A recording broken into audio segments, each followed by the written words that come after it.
Ladies and gentlemen, J.W. Johnson of the Cleveland Browns joins us on the show. J.W., good morning. Good morning, men. How we doing?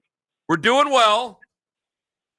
What is going on? I'm on my way into the office and, listen to you guys regularly, and I hear Lima and people talking about Halloween music and people not being loud. We got a lot to talk about. We got a big game this weekend. We certainly do. Well, I don't We think... certainly do. I saw you. Lima showed me your tweet, and now you're here on the hotline, and I really don't know what's about to go on. Go ahead, Tony. Yeah, something tells me this weekend, I don't think anybody's going to be complaining about the noise levels at the stadium. I think it's going to be quite different. In fact, if you're bringing children, I love that when I see people bring children to the game, and now I'm learning as I have a 1-year-old that it's got to be the headphones.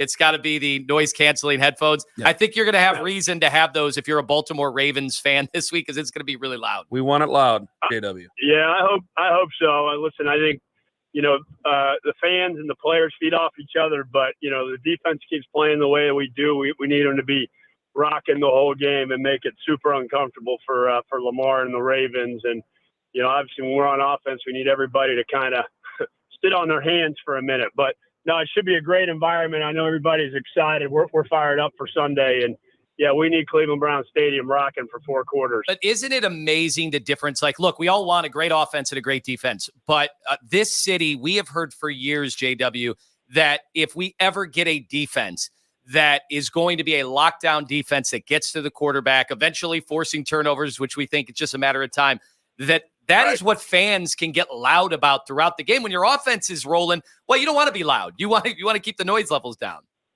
Yeah, exactly. No, it's exciting. And listen, this AFC North, it's kind of the black and blue division, and we've got a lot of dogs on defense, and I know they're ready to keep getting after it. So just keep supporting the boys when they're out there and being loud the whole game from first down to fourth down, whatever it may be. So there's no reason to get up just for third down. So hopefully we're hearing it all game long. JW, now I feel like Tommy Callahan asking to buy 500,000 brake pads here. I'm not going to put you in that spot.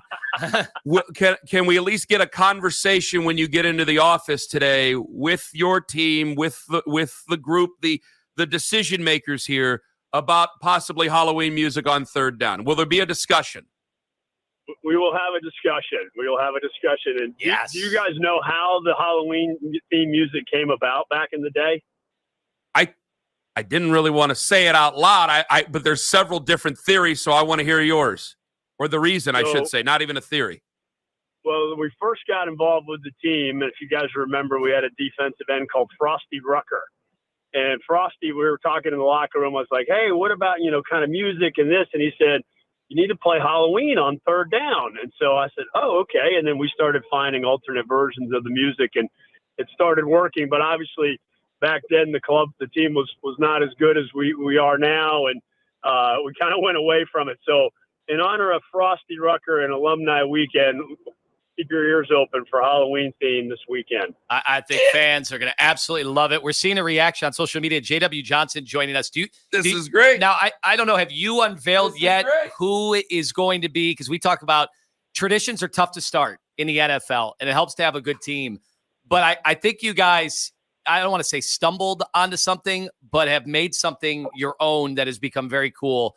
And I said this a few weeks ago. I think the pregame guitar smash has become a really cool thing that fans are getting really into week by week, and now they're expecting it. Now they're getting into the stadium a little bit earlier.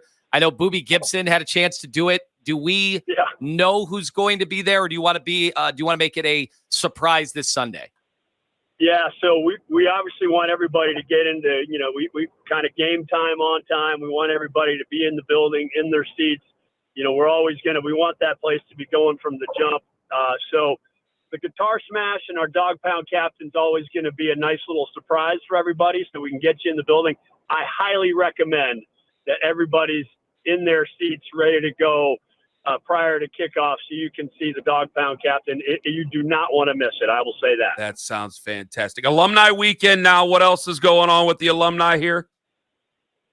We got a little alumni luncheon over on Saturday. We'll honor some of the guys over the weekend. Obviously, we've got our most famous and recent alumni and Hall of Famer being recognized at halftime with Joe Thomas. So we got a big weekend planned for everybody, and hopefully we can cap it off with a nice victory against that team from Baltimore. Oh, yes. JW, we can't thank you enough. This is a total surprise. We can't thank you enough for the time. Thank you. Well, I got to call you guys because you never invite me on the show. So now maybe we can kind of get something going here. All right. Double A's not here, so I can throw him under the bus. I had no idea we could throw our producer under the bus. I thought it was Baskin and Phelps and that was it. I had no idea. You guys had an exclusive. I will text you every day, JW. Yes. That's all good. That's what he wants.